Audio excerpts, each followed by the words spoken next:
j'aime dire à mes étudiants, le tourisme durable, c'est important, mais ce n'est pas stratégique. Généralement, ils sautent au plafond puis ils me lancent des objets contondants. Et je leur explique la chose suivante. Dans un hôtel, hein, l'eau chaude, est-ce que c'est important? Oui. Est-ce qu'on en fait la publicité en disant « Venez à l'hôtel Hilton, nous avons l'eau chaude? » Non. On prend ça pour acquis. L'eau chaude, c'est important. Le développement durable, les principes de tourisme durable sont rendus à ce point-là dans les mœurs que de faire semblant que parce qu'on le fait, on va avoir plus de clientèle et qu'on va être plus beau puis qu'on va être mieux perçu, ce n'est pas vrai. C'est rendu dans les mœurs. Donc, cette mutation-là est importante. Et c'est Pierre qui m'a emmené sur la piste et il a raison. Il dit, toute la recherche qui s'est faite en tourisme durable, pour des raisons assez évidentes, se sont faites sur des milieux généralement fragiles, sur des destinations qui étaient, de point de vue naturel, vulnérables à la présence humaine et à l'activité humaine.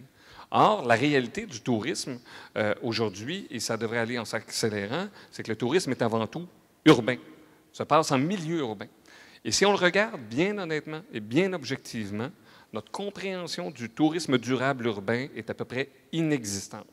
Qu'est-ce que ça veut dire? Qu'est-ce que ça veut dire dans une ville comme Montréal, une agglomération où on compte pas loin de 3 millions d'habitants? 3 millions, c'est ça? 7,5 millions de touristes.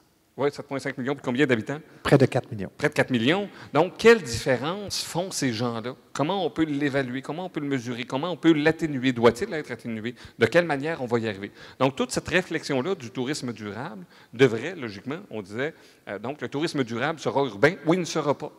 Toute réflexion devrait, en 2013, porter de façon extrêmement importante donc, sur le milieu urbain. Volume important et croissance à venir va forcer cette réflexion-là.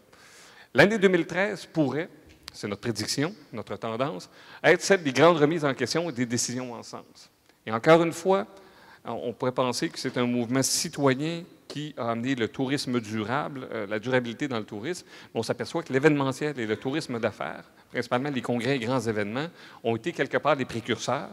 Et on reste avec l'impression que cette dynamique-là, encore une fois, cette leadership-là, cette demande-là, qui aura des incidences dans les milieux touristiques urbains, devrait venir davantage, encore une fois, donc, de ces secteurs-là. Donc, Tourisme Montréal, on travaille depuis quelques années de façon très active là-dedans. Et on a remarqué, en tourisme d'affaires, ça vient des demandeurs, donc des associations américaines ou européennes qui sont très sollicitées, qui peuvent se permettre d'allonger leur liste de besoins, dont un événement durable, et l'événementiel qui vient des clients, mais aussi des subventionneurs publics qui, dans leur politique, demandent aux événements, dont Tourisme Montréal, demandent à nos événements partenaires d'avoir des critères durables aussi. Donc, il y a des pressions différentes qui ont fait que ces secteurs-là, mais là, on commence à avoir aussi des demandes pour des restaurants, pas durables, mais des restaurants qui ont des achats local ou autres fonctions dans ce sens.